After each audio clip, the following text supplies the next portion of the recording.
दोस्तों, क्या आप जानते हैं कि हमारे देश की सुप्रीम पावर क्या है? हमारे देश की सुप्रीम पावर है हमारा कॉन्स्टिट्यूशन, हमारा संविधान।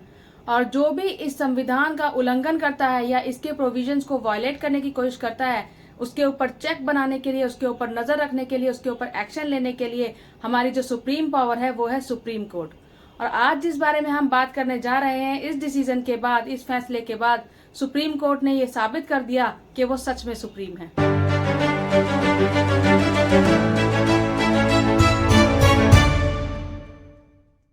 हेलो एंड वेलकम दोस्तों, मैं हूं वंदना और आप देख रहे हैं लीगल चॉइस। दोस्तों, आज हम डिस्कस करेंगे सुप्रीम कोर्ट का वो ऐतिहासिक फैसला जो कि चुनाव आयुक्तों की नियुक्ति के लिए लिया गया है।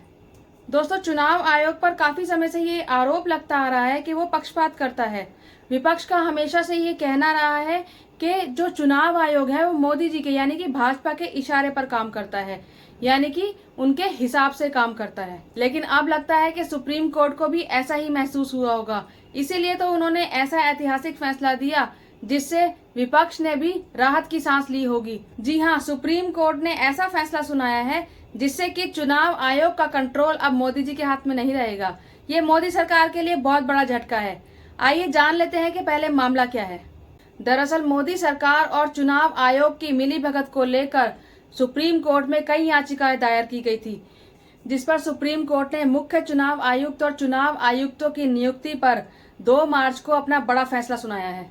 सुप्रीम कोर्ट के आदेश के हिसाब से मुख्य चुनाव आयुक्त और चुनाव आयुक्तों की नियुक्ति के लिए एक पैनल बनाया जाएगा, जिसमें प्रधानमंत्री, विपक्ष के नेता और चीफ जस्टिस ऑफ इंडिया यानी कि सुप्रीम कोर्ट के चीफ जस्टिस शामिल होंगे। सुप्रीम कोर्ट के 5 जजेस के बेंच ने ये फैसला सुनाया और उन्होंने ये कहा कि जो कमेटी बनाई जाएगी ये नामों की सिफारिश राष्ट्रपति तक भेजेंगे और उसके बाद राष्ट्रपति इस पर मोहर लगाएंगे। बेंच ने कहा है कि चुनाव आयुक्त की नियुक्ति सीबीआई के डायरेक्टर की तर्ज पर होना चाहिए।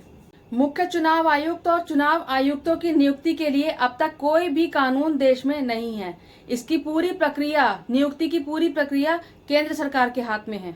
और सुप्रीम कोर्ट ने ये फैसला सुनाते हुए ये साफ कर दिया कि ये फैसला तब तक लागू रहेगा जब तक पार्लियामेंट में चुनाव आयुक्तों की नियुक्ति को लेकर कोई कानून नहीं बन जाता। अब तक जो प्रक्रिया चल रही थी उसके हिसाब से सचिव स्तर के मौजूदा या फिर रिटायर्ड अधिकारियों के नाम की एक सूची बनाई जाती है। फिर प्रधानमंत्री और राष्ट्रपति इन नामों पर विचार करते हैं। उसके बाद प्रधानमंत्री पैनल में जितने भी अधिकारी होते हैं उनसे विचार विमर्श करते हैं। इसके बाद इन नामों में से एक नाम चुनकर राष्ट्रपति के पास भेजा जाता है। इस नाम के साथ एक नोट भी भेजा जाता है। उस नोट में उस शख्स के चुनाव आयुक्त चुने जाने का कारण भी बताया जाता है। यानी कि पूरी की पूरी प्रक्रिया केंद्र सरकार के हाथ में ही थी। तभी तो विपक्ष की तरफ से ऐसे आरोप लगाए जा रहे थे।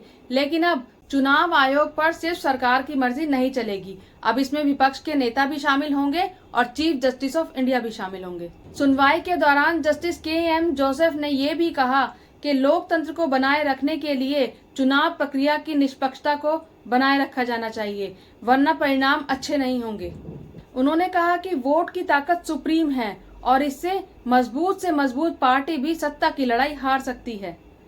इसलिए इलेक्शन कमीशन का स्वतंत्र होना बेहद जरूरी है और ये भी जरूरी है कि ये अपनी ड्यूटी संविधान के प्रावधानों के मुताबिक और कोर्ट के आदेशों के आधार पर निष्पक्ष रूप से कानून के दायरे में रहकर करे। अब आयुक्तों को चुनने के लिए प्रधानमंत्री, नेता विपक्ष और चीफ जस्टिस ऑफ इंडिया, इन तीनों की या फिर कम से कम 2 की सहमति जरूरी होगी। यानी कि अब खाली प्रधानमंत्री के चाहने से कुछ नहीं होगा। इससे चुनाव प्रक्रिया में पारदर्शिता आएगी और जनता का विश्वास भी बढ़ेगा। साल 2018 में चुनाव आयोग के कामकाज में पारदर्शिता को लेकर कई याचिकाएं दायर की गई थी। उन याचिकाओं में ये मांग की गई थी कि आयुक्तों की नियुक्ति के लिए कॉलेजियम जैसा सिस्टम बनाया जाए। कॉलेजियम एक नियुक्ति की ऐसी प्रक्रिया है जिसके माध्यम से सुप्रीम कोर्ट और हाई कोर्ट में चीफ जस्टिस और जस्टिस को चुना जाता है। सुप्रीम कोर्ट में इन याचिकाओं पर सुनवाई चल ही रही थी कि मोदी सरकार ने एक बड़ा खेला कर दिया। ये आपके सामने है आईएएस ऑफिसर अरुण गोयल। ये आईएएस ऑफिसर 18 नवंबर 2022 को वीआरएस ले लेते हैं, यानी कि समय से पहले ही इस्तीफा दे देते हैं और अगले ही दिन यानी कि 19 नवंबर 2022 को इनको चुनाव आयुक्त बना दिया जाता है। अरुण गोयल की इस नियुक्ति पर सीनियर एडवोकेट प्रशांत भूषण ने एक याचिका दायर करके सवाल उठाया था। उसके बाद सुप्रीम कोर्ट ने आयुक्तों की अपॉइंटमेंट की फाइल केंद्र सरकार से मांगी थी। सुप्रीम कोर्ट के आदेश के बाद केंद्र सरकार ने अरुण गोयल की अपॉइंटमेंट की ओरिजिनल फाइल सुप्रीम कोर्ट को सौंपी। फाइल देखने के बाद सुप्रीम कोर्ट ने केंद्र से कहा, चुनाव आयुक्त की अपॉइंटमेंट की फाइल बिजली की तेजी से क्लियर की गई है। ये कैसा मूल्यांकन है? सवाल उनके योग्यता पर नहीं है, हम उनके अपॉइंटमेंट प्रोसेस के ऊपर सवाल उठा रहे हैं। सुनवाई के दौरान मीडिया की निष्पक्षता पर भी सवाल उठाया गया। इसमें कहा गया है कि मीडिया का एक बड़ा वर्ग अपनी भूमिका से अलग हो गया है और पक्षपातपूर्ण हो गया है। सुनवाई के दौरान सुप्रीम कोर्ट ने कहा था कि हमें एक ऐसा मुख्य चुनाव आयुक्त चाहिए जो कि सरकार पर भी सवाल उठा सके, सरकार पर भी कार्यवाही कर सके। देखिए उन्होंने क्या कहा था। संविधान पीठ में जस्टिस जोसेफ ने टिप्पणी की कि हमें मौजूदा दौर में ऐसे सीईसी की आवश्यकता है जो पीएम के खिलाफ भी शिकायत मिलने पर एक्शन ले सके। मान लीजिए कि किसी प्रधानमंत्री के खिलाफ कुछ आरोप लगे हों और निर्वाचन आयोग यानी कि सीईसी को कार्यवाही करनी हो, लेकिन आयोग और सीईसी अगर यस मैन यानी कि कमजोर घुटने और कंधे वाले हों तो ये मुमकिन होगा क्या?